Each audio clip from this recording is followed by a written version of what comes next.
নমস্কার, দেখছেন talk to Bangla. আমি অভিষেক রয়েছে আপনাদের সাথে। এই মুহূর্তে যে গুরুত্বপূর্ণ খবর নিয়ে উপস্থিত হয়েছি, এই মাত্র যে খবর উঠে আসছে, রাজ্যপাল সিভি আনন্দ বোস পশ্চিমবঙ্গের তরফ থেকে যে রিপোর্টটা পাঠানোর কথা ছিল সেটা নাকি পাঠিয়েছেন এবং সেই রিপোর্টে নাকি তিনি উল্লেখ করেছেন পশ্চিমবঙ্গের বর্তমানে যে অবস্থা, মুর্শিদাবাদ, মালদা বিভিন্ন জায়গায় পরিদর্শন করে রাজ্যপাল সরাসরি রাষ্ট্রপতির শাসনের জন্য রেকমেন্ড করেছেন এবং সেটাই কিন্তু এই মুহূর্তে সবচেয়ে গুরুত্বপূর্ণ এবং পশ্চিমবঙ্গ সরকারের কাছে কিন্তু একটা বেশ খানিকটা ভয়ের পরিবেশ এই মুহূর্তে তেমনই কিন্তু মনে করছেন পর্যবেক্ষকরা। তার কারণ এই মুহূর্তে কিন্তু আমরা জানি যে একদম ওয়াকফ সংশোধনী বিল জবে থেকে পাস হয়েছিল 2রা এপ্রিল এবং 3রা এপ্রিল, তারপর থেকেই কিন্তু পশ্চিমবঙ্গ জুড়ে বিভিন্ন জায়গায় আমরা দেখেছিলাম, মূলত মুর্শিদাবাদ, মালদা এই সমস্ত জায়গাগুলোতে একদম সরাসরি কিন্তু একটা আতঙ্ক তৈরি হয়েছিল, একটা অশান্তির পরিবেশ তৈরি হয়েছিল এবং সেটা নিয়েই কিন্তু বারংবার বিরোধী দল বিজেপি, ভারতীয় জনতা পার্টির পক্ষ থেকে বারংবার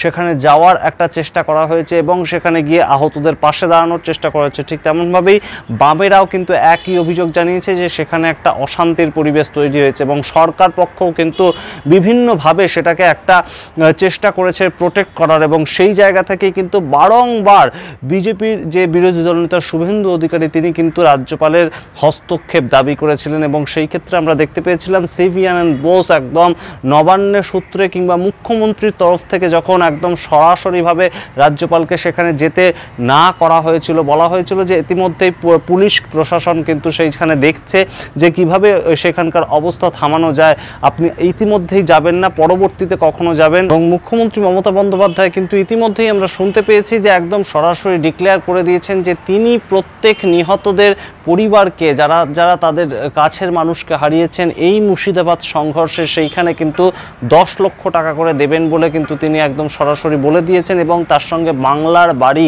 যে প্রকল্প, সেই প্রকল্প থেকে তাদেরকে বাড়িও বানিয়ে দেওয়া হবে তেমন কিন্তু প্রমিস করেছেন মুখ্যমন্ত্রী মমতা বন্দ্যোপাধ্যায় ইতিমধ্যেই। এবং তার সঙ্গে যে খবরটা আরও উঠে আসছে, মুখ্যমন্ত্রী এই মে মাসের প্রথম সপ্তাহেই কিন্তু এই মুর্শিদাবাদ এবং তার সংলগ্ন বিভিন্ন জায়গায় কিন্তু তিনি ভিজিট করবেন। জঙ্গিপুর থেকে বিভিন্ন জায়গার খবর যেখান থেকে উঠে আসছিল সেখানে তিনি ভিজিট করবেন এবং সেই আবহেই কিন্তু এবার সূত্রের খবর যে একদম সরাসরি রাজভবন থেকে যে রিপোর্টটা পৌঁছলো কেন্দ্রীয় স্বরাষ্ট্র দপ্তরে, সেখানে কিন্তু একদম উল্লেখ করা আছে, সূত্রের খবর রাজ্যপাল রিপোর্টে উল্লেখ করেছেন মুর্শিদাবাদ এবং সীমান্তবর্তী এলাকায় হিন্দুরা নিরাপত্তাহীনতায় ভুগছেন, সেখানে কেন্দ্রীয় বাহিনীর ক্যাম্প তৈরির দাবিও জানিয়েছেন তারা।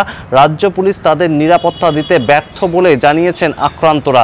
এছাড়া সীমান্তবর্তী এলাকায় ধর্মীয় চরমপন্থীরা মাথাচাড়া দিয়েছে। এই রিপোর্ট কিন্তু একদম সূত্র মারফত জানা যাচ্ছে, যেটা রাজ্যপাল সরাসরি একদম রাষ্ট্রপতির শাসন দাবি করেছেন সেখানে এবং সেই সূত্র ধরেই কিন্তু তিনি বিস্তীর্ণ একটা বিবরণ দিয়েছেন সামগ্রিক ঘটনার এবং তার মধ্যে কিন্তু সরাসরি তিনি লিখছেন যেটা যে ধর্মীয় চরমপন্থা মাথা চাড়া দিয়েছে, এটা কিন্তু অবশ্যই গুরুত্বপূর্ণ একটা বাক্যবন্ধ এই আঙ্গিকে। তারপরে সেই রিপোর্টে লেখা আছে সেখানে হিংসার ঘটনা পূর্ব পরিকল্পিত, এই কথা কিন্তু অবশ্যই তাৎপর্যপূর্ণ। তার কারণ বারংবার আমরা বিরোধী দলনেতা শুভেন্দু অধিকারীর মুখে কিন্তু একই কথা শুনেছি এবং সেই পূর্ব পরিকল্পনা এবং পূর্ব পরিকল্পনা মাফিক এই মুর্শিদাবাদ এবং তার বিস্তীর্ণ এলাকায় আশেপাশের এলাকাগুলোতে যে একটা সন্ত্রাস, একটা আতঙ্ক তৈরি করা হয়েছে, একটা অশান্তির আবহ তৈরি করা হয়েছে তেমন কিন্তু দাবি করেছিলেন তিনিও।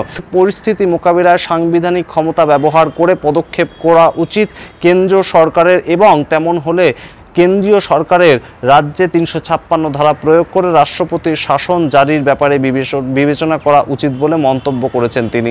সুতরাং বুঝতেই পারছেন, কোনো ধরনের কোনো রাগ ঢাক না রেখে একদম যা পরিস্থিতি তিনি দেখেছেন সেই পরিস্থিতি সরাসরি একদম কড়া ভাষায় লিখে জানিয়েছেন কেন্দ্রীয় সরকারকে এবং যেটা নিয়ে কিন্তু বারংবার একটা টিপ্পণী কাটছিলেন বিভিন্ন যারা বিরোধী দল রয়েছেন তাদের পক্ষ থেকে, যে একদম রাজ্যপাল যখন রিপোর্ট জমা দেওয়ার কথা তখনই তিনি অসুস্থ হয়ে হসপিটালাইজড হয়ে গেলেন।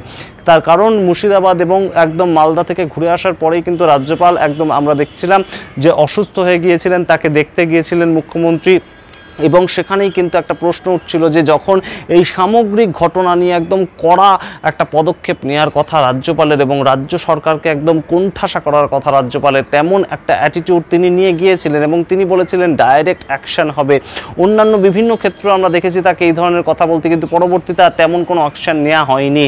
কিন্তু এবার কিন্তু সরাসরি দেখা গিয়েছিল যে রাজ্যপাল একদম হসপিটালাইজড হয়ে গেছিলেন। সেখানে একটা প্রশ্ন উঠেছিল যে রাজ্যপাল আর মুখ্যমন্ত্রীর মধ্যে কি আবারও তাহলে কোনো ধরনের কোনো অম্ল আমলমধুর সম্পর্কের ইকুয়েশন তৈরি হলো এবং তার জন্যে কি রাজ্যপাল এই মুহূর্তে অসুস্থ হয়ে যাওয়ার একটা আঙ্গিক সামনে রেখে তিনি আর রিপোর্ট জমা দেবেন না? কিন্তু তেমন কিন্তু ঘটনাটা ঘটেনি। একদম সরাসরি রাজ্যপাল তিনি কিন্তু কেন্দ্রীয় স্বরাষ্ট্র দপ্তরকে চিঠি লিখে সামগ্রিক ঘটনার বিবরণ জানিয়েছেন এবং তার পরিপ্রেক্ষিতে তিনি কিন্তু বলছেন যে 356 ধারা প্রয়োজন হলে কেন্দ্রীয় সরকার যেন এই ক্ষেত্রে ব্যবহার করে। অন্তত 355 ধারা, অর্থাৎ রাজ্যের যে পুলিশ প্রশাসন তাদের উপর থেকে যদি সেই পুলিশ প্রশাসনের যে চাবিকাঠিটা সেটা কিংবা সেই দায়িত্বটা যদি নিয়ে নেওয়া যায় এবং সেটা যদি হয় তাহলে কিন্তু অনেকটাই বেকায়দায় পড়বে রাজ্য সরকার, তেমনই কিন্তু মনে করছে পর্যবেক্ষকরা।